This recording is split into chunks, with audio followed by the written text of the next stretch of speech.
Y el diagnóstico de la defensora del pueblo da en el clavo porque dice hay que arreglar el problema con reforma a la salud o sin reforma a la salud, que es por supuesto lo que parece no va a pasar.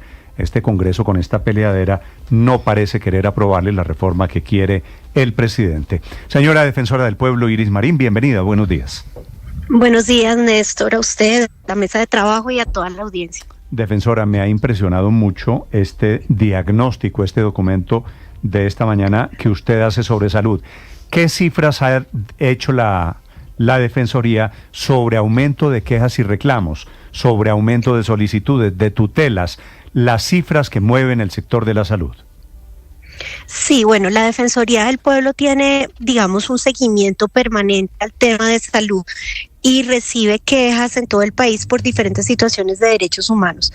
Es de destacar que ya desde hace algún tiempo la mayor cantidad de quejas que recibe la Defensoría del Pueblo es por temas de salud, no es por temas de por conflicto armado, no es por otros temas, es por temas del derecho a la salud. Y lo que hemos identificado es que en los últimos 2 años, viene una tendencia creciente, especialmente digamos desde el 2010, luego en el 2020 con la pandemia y todo estuvo también un alza, pero en los 2 últimos años estamos viendo un crecimiento en ciertas situaciones específicas relacionadas con la disponibilidad de los servicios y bienes para el derecho a la salud. Entonces hemos visto 4 problemáticas. La primera es la falta de oportunidad en atención médica especializada, en servicios médicos de especialistas o exámenes especializados, y en ese, por ejemplo, en 2022 teníamos alrededor de 4.200 quejas y en el 2024 tuvimos 9.300, es decir, más del doble de las quejas que teníamos hace 2 años. La segunda problemática es acceso a otros servicios médicos esenciales de una atención en salud más básica, no especializada, donde tuvimos 4.600 quejas en el 2022 y en el 2024 pasamos a 7.700 quejas, o sea, casi se duplica. Y un 40%. Perdóneme, defensora, y ese casi se duplica, quiere decir, teniendo en cuenta que el sistema lo maneja el gobierno porque intervino casi el 80% de las EPS, ¿esto es responsabilidad del gobierno, estas cifras que usted está entregando? Yo no estaría tan segura de afirmar eso, porque eso es parte, digamos, de lo que se tiene que desenredar, digamos, la pita que se tiene que desenredar. Obviamente, quien administra las entidades prestadoras de salud, las IPS, tiene una responsabilidad, así como el gobierno, independientemente de su rol de interventor, como quien ejerce la gobernanza del sistema. Entonces, sin duda hay una responsabilidad del gobierno. Lo que hay que definir es hasta dónde va la responsabilidad del gobierno y dónde empieza la responsabilidad de las entidades privadas. Por ejemplo, algo que nos llamó mucho la atención y el tercer tipo de problemática seria que hemos encontrado y que es pues públicamente conocida es el retraso en la entrega de medicamentos. Aquí hay un asunto y es que este año el presupuesto para la salud es de 99.6 billones de pesos. Aquí lo que es evidente es que no estamos ante una situación de desfinanciación total y la mayoría de los actores coinciden en que hay medicamentos en el mercado, pero no están disponibles para los pacientes. Esto, desde la perspectiva constitucional del derecho a la salud, es inadmisible, porque lo que está pasando es que por discusiones financieras entre los actores, sea el gobierno, las EPS, las IPS, los intermediarios, hay medicamentos, pero las personas que lo necesitan no lo están recibiendo y al mismo tiempo hay recursos financieros que se están girando a los prestadores de salud. Entonces ahí hay una brecha que se tiene que establecer. Yo creo que es una responsabilidad muy delicada. Sí, esos giros hoy, de acuerdo con las cifras que tiene en su poder la Defensoría del Pueblo, ¿son suficientes? ¿Los giros que se están haciendo para la entrega de medicamentos a los gestores farmacéuticos son suficientes o el gobierno no está cumpliendo con esa parte de la cadena, defensora? Pues mire, la Corte Constitucional, ahí está toda la discusión sobre la UPC y la insuficiencia de la UPC. La Corte Constitucional en un auto de este mismo año declaró, digamos, resolvió esta discusión respecto de si la UPC era suficiente y definió que no era suficiente. Entonces ahí tenemos, digamos, un primer asunto. Y es que la UPC no está siendo suficiente para cubrir los servicios de salud. Por su parte, las prestadoras dicen que los recursos que si bien sí están recibiendo, están yendo para pagar deudas pasadas. Entonces puede haber ahí un problema de suficiencia en los recursos, que ya lo fue decretado por la Corte Constitucional. Sin embargo, también hay que observar que la crisis de desfinanciación a desfinanciación que puede haber no es absoluta. Es decir, que los recursos que puedan estar haciendo falta son tan grandes como la desatención. Ahí hay una brecha. Y hay una brecha que hay que atender. Y en todo caso, la propuesta nuestra es que las discusiones sobre la financiación, que es lo que ha ordenado la Corte Constitucional, se desarrollen por un canal paralelo que no suspenda la prestación de medicamentos y servicios esenciales, porque ya estamos viendo casos, y bueno, no es algo, desafortunadamente no es algo nuevo, de situaciones de personas que por la falta de acceso a medicamentos o a servicios esenciales están viendo deterioro grave en su salud o inclusive pueden estar viendo en riesgo su vida. Defensora, usted, su gente, el diagnóstico de la Defensoría, ¿qué piensa de la tesis del presidente sobre el acaparamiento de medicinas? Bueno, realmente no tenemos una información más allá de la que ha circulado públicamente. Lo que yo sí haría, digamos, énfasis de nuevo es en el tema de que hay recursos que se están girando a las prestadoras, inclusive a las farmacéuticas, que son insuficientes, es probable, pero que esa insuficiencia no debería estar llevando a una crisis de disponibilidad de medicamentos tan fuerte que está afectando el derecho a la salud. Es decir, lo que en todo caso es inadmisible es que la gente no reciba los medicamentos mientras que se da esa discusión. Sí, sobre todo que todo el mundo sabe, es decir, no estamos como, es que en África no hay agua, entonces la gente se muere de sed. No, hay agua, no se está poniendo disponible. Eso es inadmisible. Pero si no pagan, claro, Defensora. No se está poniendo disponible es pues porque no se compra. Si hay droguería y la gente no tiene acceso a las droguerías, pues es porque no tiene plata para comprarlas. El gobierno no tiene la responsabilidad aquí. Es decir, ¿usted ve en lo de Audifarma acaparamiento? Yo no sé, yo no me voy a referir específicamente a lo de Audifarma porque no es un caso que tengamos documentado específicamente en la Defensoría del Pueblo. Lo que estoy haciendo énfasis es que hay flujo de recursos hacia las instituciones privadas de prestación de servicios y que aunque pueda haber un problema de desfinanciación, que no esté cubriendo la totalidad de lo que se necesita, eso no debería llevar a que los pacientes no tengan el acceso. Es decir, hay el derecho fundamental a la salud implica que tanto el gobierno como regulador del sistema, como las entidades privadas que participan, deben resolver esos problemas de financiación sin poner en riesgo la disponibilidad de medicamentos. Entonces, si los medicamentos están en bodegas, eso es inadmisible, eso se tiene que resolver. Nuestra propuesta al gobierno es hacer puestos de mando unificados en salud en las regiones más afectadas para resolver este tipo de situaciones, de manera que la discusión financiera no ponga en riesgo la disponibilidad de los servicios. Claro, pero si le entiendo bien, Defensora, así el gobierno no pague por los medicamentos, ¿la Defensoría considera que las gestoras tienen que entregar los medicamentos a los pacientes?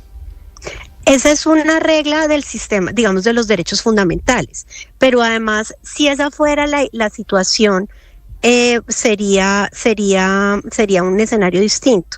Hoy en día hay flujo de recursos desde el sistema de salud a las prestadoras. Pero son insuficientes. Sí, lo que ellos son insuficientes, pero también le estoy diciendo que la insuficiencia de la discusión en torno a la insuficiencia, que es algo que está discutiendo una mesa ordenada por la Corte Constitucional, en todo caso no es tan grande como la insuficiencia en la disponibilidad de los servicios. Pero no es lo que pasa, Defensora, con la comida en Colombia. Es decir, que hay gente que necesita comida para subsistir, creo que todos estamos de acuerdo en eso, ¿cierto? Sí, claro. Y entonces uno va a una plaza de mercado y dice, ¿están acaparando la papa porque hay en las plazas de mercado comida? Sí, es decir, lo que estoy diciendo es que el sistema, tanto el gobierno como regulador y encargado de la gobernanza del sistema, como los intermediarios y las instituciones privadas deben resolver ese tema, porque hay flujo de recursos en el sistema. Que haya deudas pendientes no quiere decir no hay una cesación total de pagos. Hay un recurso, hay 99.6 billones de pesos disponibles para la salud este año. Y la insuficiencia, la discusión en torno a la insuficiencia gira en torno al 10%. dependiendo de si usted mira el Banco de la República o el uno o el otro que dice otra cosa, digamos que sea en 10%, pero la carencia de servicios es mayor al 10%. Entonces el argumento de la desfinanciación se tiene que resolver de todas maneras por otro lado, porque no estamos en un punto en el que realmente no haya recursos para la salud.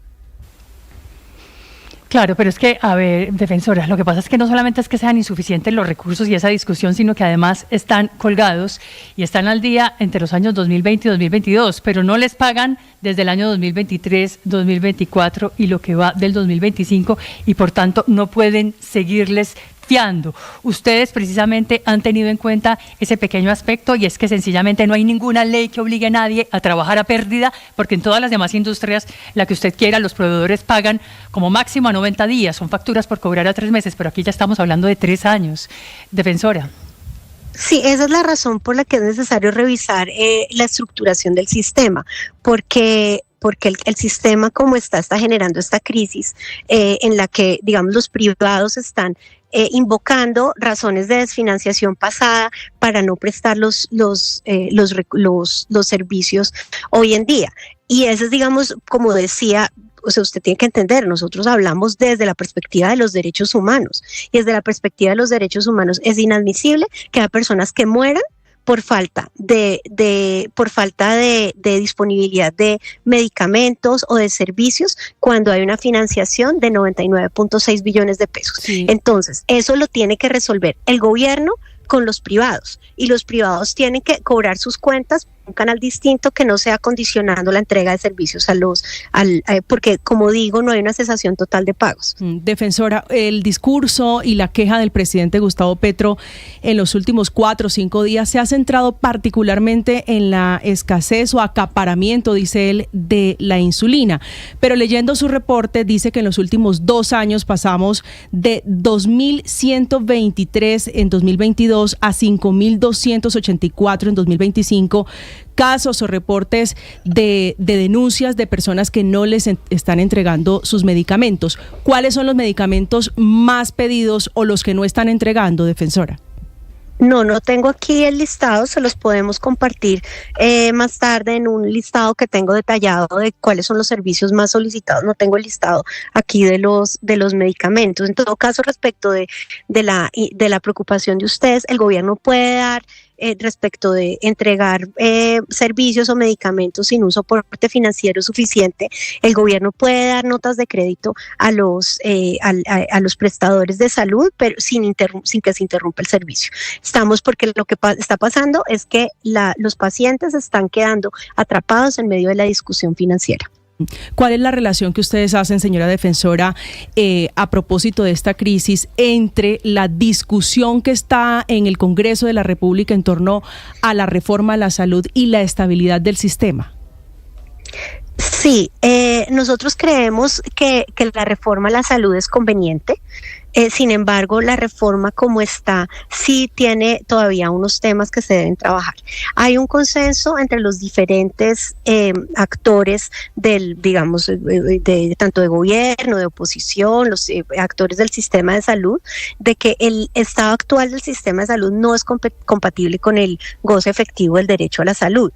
Y esta situación se refleja en el hecho de que la acción de tutela, los incidentes de desacato, las quejas vienen subiendo, pero pues que también es necesario, por ejemplo, mejorar la gobernanza del sistema, mejorar las condiciones de laborales de las personas que trabajan en el sistema de salud y mejorar la atención primaria. Creo que hasta ahí todos estamos de acuerdo. Sin embargo, la reforma sí tendría que abordar 2 asuntos específicos grandes que quisiera señalar. Uno, el plan de transición, y otro, el mecanismo de financiamiento. Existe un concepto de sostenibilidad fiscal de parte del Ministerio de Hacienda.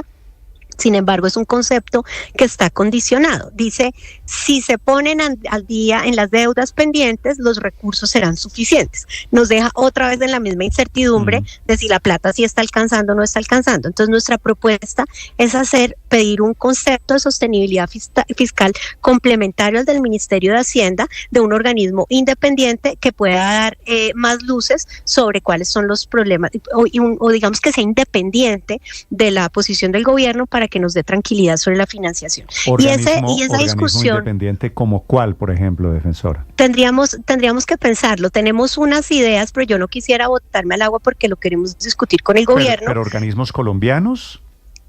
Podría ser, sí, podría ser organismos colombianos asociados a la academia, entes independientes, pero que nos den tranquilidad a todos de que es un concepto que no está tratando, digamos, de favorecer a un actor político o a otro, sino que realmente está pensando en el derecho a la salud de todas las personas que habitan Colombia. Y el otro tema central es el de la transición. Aquí no podemos improvisar y hay un principio del derecho a la salud que es la progresividad y no regresividad. Eso quiere decir que aunque el sistema tenga los problemas que hoy estamos viendo, tiene también unas conquistas históricas. Entonces no podemos poner en riesgo lo que se ha alcanzado hasta el momento.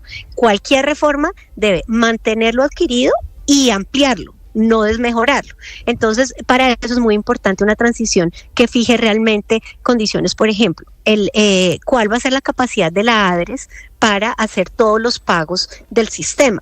Eso implica un estudio de capacidad de la ADRES, de cuántas personas necesita, los pagos, y si eso tiene que tomar unos tiempos de un par de años o lo que sea para la reforma, pues se hace, pero con unos estudios que indiquen cuáles son las capacidades institucionales necesarias, cuáles son los recursos necesarios, cuáles son las metas del sistema, y tomarlo con calma y con organismos independientes que nos den a todos y todas la tranquilidad de que se va a hacer de manera seria y sopesada. Con esas condiciones, creemos que la reforma, como está planteada, fortaleciendo el sistema de atención primaria y con varias reformas que allí se plantean, puede ser positiva, pero hay que ser muy cautelosos. Es la defensora del pueblo hablando de un concepto extraordinario esta mañana sobre el sistema de salud en Colombia, sobre la reforma a la salud, sobre medicamentos, sobre las quejas de los pacientes y sobre los recursos insuficientes. Defensora Marín, gracias por acompañarnos, le deseo feliz día. Bueno, muchas gracias a ustedes por la invitación. Iris Marín, en momentos de crisis del sistema de salud. Estás escuchando Blue Radio.